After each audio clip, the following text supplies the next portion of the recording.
ಎಲ್ರಿಗೂ ನಮಸ್ಕಾರ.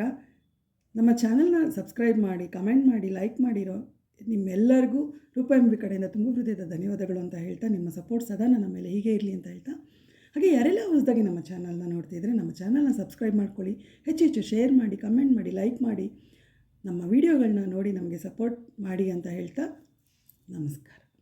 ಆರೋಗ್ಯಕ್ಕೆ ತುಂಬಾ ಒಳ್ಳೆಯದಾದಂಥ ಉಪ್ಸಾರನ್ನ ಹೇಗೆ ಮಾಡೋದಂತ ನೋಡೋಣ ಬನ್ನಿ. ಒಂದು ಕುಕ್ಕರ್ ಬಟ್ಟಲಿಗೆ ಒಂದು ಬಟ್ಟಲು ಅವರೆಕಾಳು, ಹಾಗೆ ಒಂದು ಬಟ್ಟಲು ತೊಗರಿಕಾಳು, ಹಸಿ ತೊಗರಿಕಾಳನ್ನ ಹಾಕೊಳ್ತಾ ಇದ್ದೀನಿ. ರುಚಿಗೆ ಎಷ್ಟು ಬೇಕೋ ಅಷ್ಟು ಕಲ್ಲುಪ್ಪನ್ನ ಹಾಕೊಳ್ತಾ ಇದ್ದೀನಿ. 4 ಹಸಿಮೆಣಸಿನಕಾಯಿ ಹಾಕೊಳ್ತಾ ಇದ್ದೀನಿ. ಹಸಿಮೆಣಸಿನಕಾಯಿ ಜಾಸ್ತಿ ಹಾಕೊಳ್ಳೋದು ಬೇಡ, ಖಾರ ಆಗುತ್ತೆ. ಹಾಗೆ 2 ಸಣ್ಣ ಈರುಳ್ಳಿನ ಹಾಕೊಳ್ತಾ ಇದ್ದೀನಿ, 2 ಟೊಮೊಟೊನ ಹಾಕೊಳ್ತಾ ಇದ್ದೀನಿ. ಸ್ವಲ್ಪ ಎಷ್ಟು ಬೇಕೋ ಅಷ್ಟು ನೀರು ಸಫಿಷಿಯೆಂಟಾಗಿ ನೀರು ಹಾಕೊಳ್ತಾ ಇದ್ದೀನಿ. ನೀರು ಹೊರಗಡೆ ನೀರು ನಾವು ಉಪಯೋಗಿಸೋಕ್ಕಾಗಲ್ಲ, ಅದರಿಂದ ಸ್ವಲ್ಪ ಜಾಸ್ತಿನೇ ನೀರು ಹಾಕ್ಕೊಂಡು ನಾವು 4 ವಿಷಲ್ ಇದನ್ನು ಕುದಿಸ್ಕೋಬೇಕಾಗುತ್ತೆ. ಇವಾಗ ನೋಡಿ, ಇದು 4 ವಿಷಲ್ ಕುದಿ ಆದಮೇಲೆ ಟೊಮೊಟೊನ ಸಪ್ರೇಟಾಗಿ ಎತ್ತಿಟ್ಕೊಳ್ತಾ ಇದ್ದೀನಿ, ಒಂದು ತಟ್ಟೆನಲ್ಲಿ ಇಟ್ಕೊಳ್ತಾ ಇದ್ದೀನಿ. ಆರೋಗ್ಯಕ್ಕೆ ತುಂಬಾ ಒಳ್ಳೆಯದು ಈ ಸಾರು. ನೆಗಡಿ, ಕೆಮ್ಮು, ಜ್ವರ ಬಂದಾಗ ಈ ಸಾರು ಮಾಡ್ಕೊಂಡು ತಿನ್ನೋದ್ರಿಂದ ನಿಜಕ್ಕೂ ಆರೋಗ್ಯ ಸುಧಾರಿಸ್ಕೊಳ್ತಾ ಅಂತ ಹೇಳ್ಬೋದು. ನೋಡಿ, ಒಂದು ಮಿಕ್ಸಿ ಜಾರ್ಗೆ ನಾವು ಬೇಯಿಸಿಟ್ಕೊಂಡಿರೋವಂಥ 4 ಹಸಿಮೆಣಸಿನಕಾಯಿನ ಹಾಕ್ಕೊಳ್ತಾ ಇದ್ದೀನಿ. ಹಾಗೆ ಬೇಯಿಸಿಟ್ಕೊಂಡಿರೋ ಅಂಥ ಈರುಳ್ಳಿ ಮತ್ತು 1-1.5 ಸೌಟಷ್ಟು ಬೆಂದಿರೋ ಅಂಥ ಕಾಳನ್ನ ಹಾಕ್ಕೊಳ್ತಾ ಇದ್ದೀನಿ. ಈ ಉಪ್ಸಾರು ಅನ್ನೋದೇನಿದೆ ಇದನ್ನು ನಾವು ಸೊಪ್ಪಿನಲ್ಲೂ ಸಹ ಮಾಡ್ಕೋಬೋದು, ದಂಟು ಸೊಪ್ಪು ಉಪಯೋಗಿಸಿ ಮಾಡ್ಬೋದು. ಇವಾಗ ನಾನು ಬೆಂದಿರೋ ಅಂಥ ಹಸಿಮೆಣಸಿನಕಾಯಿನೆಲ್ಲ ತೊಗೊಂಡು, ಹಾಗೆ ಅದ್ರ ಜೊತೆಗೆ ಸ್ವಲ್ಪ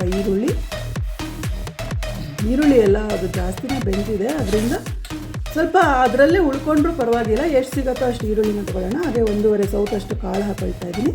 ಈ ಟೊಮೊಟೊ ಬೇಯಿಸಿಟ್ಕೊಂಡಿರೋಂಥ ಟೊಮೊಟೊನ ಸಿಪ್ಪೆನ ತೆಕ್ಕೊಂಡು ಆ ಟೊಮೊಟೊನ ಸಹ ಮಿಕ್ಸಿ ಜಾರ್ಗೆ ಹಾಕಿ ನಾನು ಇವಾಗ ಕುಕ್ಕರಲ್ಲಿರೋ ಅಂಥ ನೀರನ್ನೇ ಸ್ವಲ್ಪ ತೊಗೊಂಡು ಅದರಿಂದನೇ ಸ್ವಲ್ಪ ಚೆನ್ನಾಗಿ ರುಬ್ಕೊಳ್ತಾ ಇದ್ದೀನಿ. ಇವಾಗ ಇದಕ್ಕೆ ಅದರ ಜೊತೆಗೆ ಅರ್ಧ ಸ್ಪೂನಷ್ಟು ಕಾಳುಮೆಣಸು, ಅರ್ಧ ಸ್ಪೂನಷ್ಟು ಜೀರಿಗೆ, 5 ಬೆಳ್ಳುಳ್ಳಿ ಹಳಕನ್ನ ಹಾಕ್ಕೊಳ್ತಾ ಇದ್ದೀನಿ.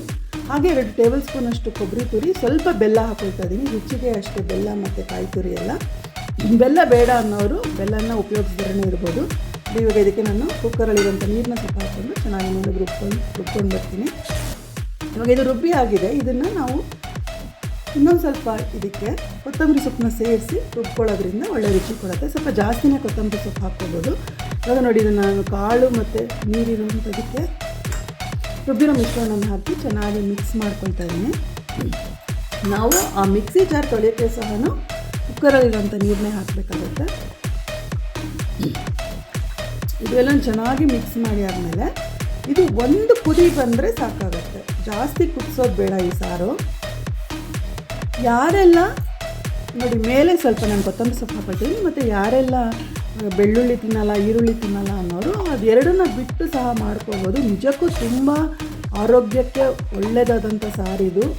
ಸಾಕಷ್ಟು ಮನೆಗಳಲ್ಲಿ ಈ ಸಾರನ್ನ ಮಾಡ್ಕೊಳ್ಳಲ್ಲ, ಅದರಿಂದ ಇದು ನಾನು ತೋರಿಸ್ಕೊಡ್ತಾ ಇದ್ದೀನಿ. ನಾನು ತೋರಿಸಿರೋ ಮೆಥಡಲ್ಲಿ ಮಾಡಿ ತುಂಬ ರುಚಿಯಾಗಿದೆ. ಹಾಗೆ ಇದು ಮುದ್ದೆ ಜೊತೆಗಂತೂ ಮಾಡಿಸಿದಂಥ ಕಾಂಬಿನೇಷನ್ ಅಂತ ಹೇಳ್ಬೋದು.